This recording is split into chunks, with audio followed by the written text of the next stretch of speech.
যেহেতু এটা একটা আবাসিক ভবন, এখানে কিন্তু বিকাল 5টার পরে কাজ করা সম্ভব না।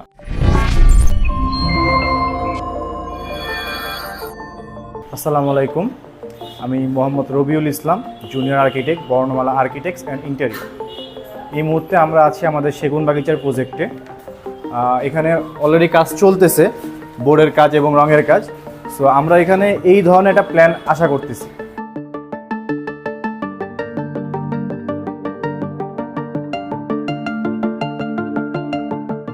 ডাইনিংটা আপনি দেখতে পাচ্ছেন যে অলরেডি বোর্ডের কাজ চলতেছে এবং ইলেকট্রিকের কিছু কাজ করা হচ্ছে। ইলেকট্রিকের কাজগুলো কিন্তু সম্পূর্ণ ইলেকট্রিক্যাল লেআউট অনুযায়ী করা হচ্ছে।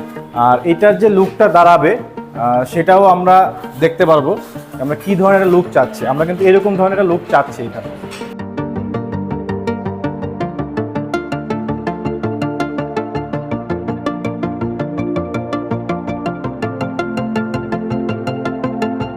এই জায়গাটায় এখন যদিও ফাঁকা, বাট এই জায়গাটা কিন্তু আমাদের পূজা ঘর হবে।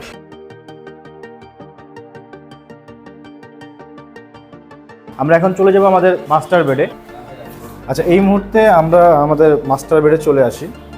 মাস্টার বেডে আপনারা যেরকম দেখতে পাচ্ছেন রঙের কাজ হচ্ছে, পাশাপাশি আমরা কিন্তু এখানে কাজ করতেছি এবং আপনারা দেখতে পাচ্ছেন অলরেডি টাইলসগুলো আমরা চেঞ্জ করে দিয়েছি এবং ফ্লোরের টাইলসগুলো আমরা কাজ করতেছি এবং কাজগুলো কিন্তু খুব স্মুথলি। যেহেতু এটা একটা আবাসিক ভবন, এখানে কিন্তু বিকাল 5টার পরে কাজ করা সম্ভব না। সো আমরা কিন্তু এই জিনিসগুলো মাথায় রেখেই খুব স্মুথলি কাজটি করতেছি।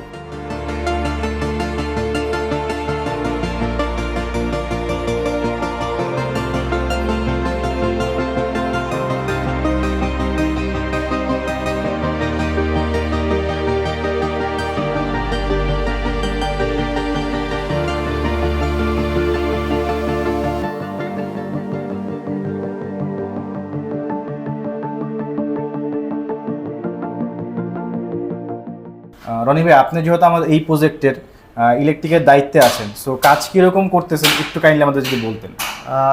আমি কাজ করতেছি, আমাদের যে ইলেকট্রিক ইঞ্জিনিয়ার আছেন উনি আমাকে কাজগুলো বুঝিয়ে দিয়ে গেছেন এবং ওয়ার্কিং ড্রয়িং আছে, ওয়ার্কিং ড্রয়িং অনুযায়ী এই কাজগুলো হচ্ছে এবং আমাদের ইঞ্জিনিয়ার সাহেব উনি আমাদেরকে প্র্যাকটিক্যালি আর কি কাজগুলো মার্কিং করে দিয়েছে।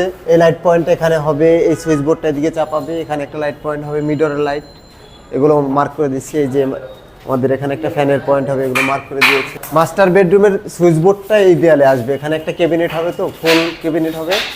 এই ক্ষেত্রে এই সুইচ বোর্ডটা আমাদের এই দেয়ালে চলে আসবে। ঠিক আছে, ওখান থেকে সে মার্ক করে দিচ্ছে, ওই মার্ক অনুযায়ী দেয়ালটা কেটে এখানে নিয়ে আসবে সব তারগুলো। ঠিক আছে রনি ভাই, ধন্যবাদ আপনাকে সময় দেওয়ার জন্য। আচ্ছা, শুধু কাজ করলেই হবে না, কাজের ফাঁকে ফাঁকে একটু বিনোদনের দরকার আছে। সো আমাদের সাথে আছে আমাদের বিনোদন বন্ধু জব্বার ভাই। জব্বার ভাই খুব ভালো গান করে। সো জব্বার ভাই একটু যদি একটা গান শোনাইতেন আমাদের। জানাইয়া দিয়াছে দয়ালু নবী, মায়ের হাতে জান্নাতের চাবি। জানাইয়া দিয়াছে দয়ালু নবী, মায়ের হাতে জান্নাতের চাবি। জানি না তোরা কে যে পাবি, জয় করে তোর মায়েরই অন্তর। শোন ভবের মানুষ রে, যত পারো মায়ের সেবা কর। শোন ভবের মানুষ রে, যত পারো মায়ের সেবা কর।